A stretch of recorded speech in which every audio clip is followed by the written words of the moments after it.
ഇരുട്ടിലായി നിന്നിട്ടും കരണ്ടു നൽകാതെ നിൽക്കുന്ന KCB. ആൾദൈവത്തിന്റെ പേരിൽ ജീവൻ വെടിഞ്ഞവർക്കുള്ള നീതി നടപ്പാക്കാൻ തയ്യാറായ പോലീസ്. മഴക്കെടുതിയിൽ വലയുന്ന ജനങ്ങളടക്കം വാർത്തകൾ ഏറെയാണ്. നോക്കാം ഇന്നത്തെ വാർത്തകൾ.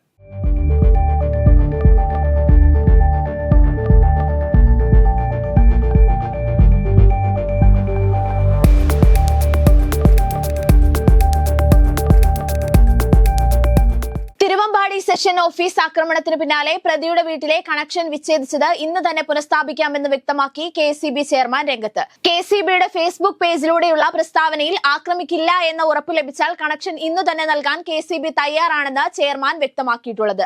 ആക്രമിച്ചയാളുടെ പിതാവിന്റെ പേരിൽ 11 വൈദ്യുതി കണക്ഷനുകളാണുള്ളതെന്നും സ്ഥിരമായി വൈദ്യുതി ബിൽ അടയ്ക്കാതിരിക്കുന്ന സാഹചര്യത്തിൽ ഡിസ്കണക്ട് ചെയ്യാനെത്തുന്ന ഉദ്യോഗസ്ഥരുമായി പലപ്പോഴും വാക്ക് തർക്കവും ഭീഷണിയും പതിവാണെന്നും ചെയർമാൻ വിവരിച്ചു. ഇപ്പോൾ നടത്തിയ ആക്രമണത്തിൽ നിയമ നടപടികളുമായി മുന്നോട്ട് പോവുകയും ഇവരിൽ നിന്നും KCBക്കുണ്ടായ നാശനഷ്ടങ്ങൾ മുഴുവൻ ഈടാക്കുമെന്നും ചെയർമാൻ വ്യക്തമാക്കി. കോഴിക്കോട് പാർട്ടി ഓഫീസ് കേന്ദ്രീകരിച്ച് പ്രവർത്തിക്കുന്ന കോക്കസിനെ കുറിച്ച് അന്വേഷണം വേണമെന്ന് മന്ത്രി PA മുഹമ്മദ് റിയാസ്. മന്ത്രി CPM നേതൃത്വത്തിന് 1 മാസം മുമ്പ് നൽകിയ പരാതിയുടെ വിവരമാണ് പുറത്തുവന്നത്. കോഴിക്കോട് ജില്ലാ കമ്മിറ്റിക്കാണ് പരാതി നൽകിയത്. CITU ജില്ലാ ചുമതല വഹിക്കുന്ന നേതാവ് നേതൃത്വം നൽകുന്ന കോക്കസിനെ കുറിച്ച് അന്വേഷണം വേണമെന്നാണ് പരാതിയിൽ ആവശ്യപ്പെട്ടത്.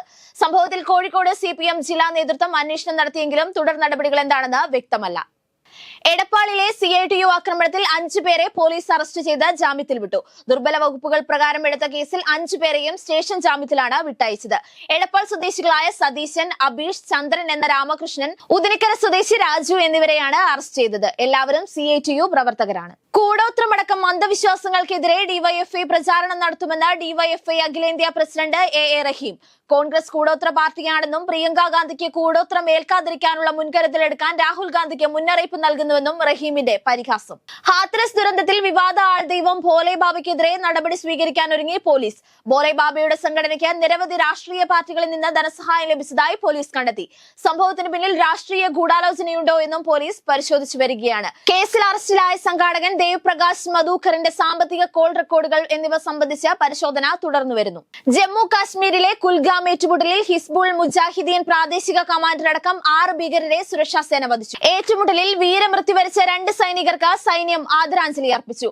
രജൌരിയിലെ സൈനിക ക്യാമ്പിന് നേരെ നടന്ന ആക്രമണത്തിൽ 1 സൈനികന് പരിക്കേറ്റു. കുൽഗാമിലെ മോദേർഗാം, ഫിർസൽ എന്നിവിടങ്ങളിൽ നടന്ന തെരച്ചിലിനിടെയാണ് ഇന്നലെ ഏറ്റുമുട്ടൽ തുടങ്ങിയത്. കനത്ത മഴയെ തുടർന്ന് ചൈനയിലെ ഹുനാൻ പ്രവിശ്യയിൽ പ്രളയം. രാജ്യത്തെ 2ാമത്തെ വലിയ ശുദ്ധജല തടാകത്തിന്റെ ബണ്ടുകൾ തകർന്നതാണ് വെള്ളപ്പൊക്കം രൂക്ഷമാക്കിയത്. 5700 കുടുംബങ്ങളെയാണ് വെള്ളപ്പൊക്കത്തിൽ ഇന്നലെ മാറ്റിപ്പാർപ്പിച്ചത്. രൂക്ഷമായ വേനൽക്കാലത്തിന്റെ പിടിയിലാണ് ചൈന. ഇതിനിടെയാണ് ചെറുഡാം തകർന്ന് പ്രളയമുണ്ടാകുന്നത്.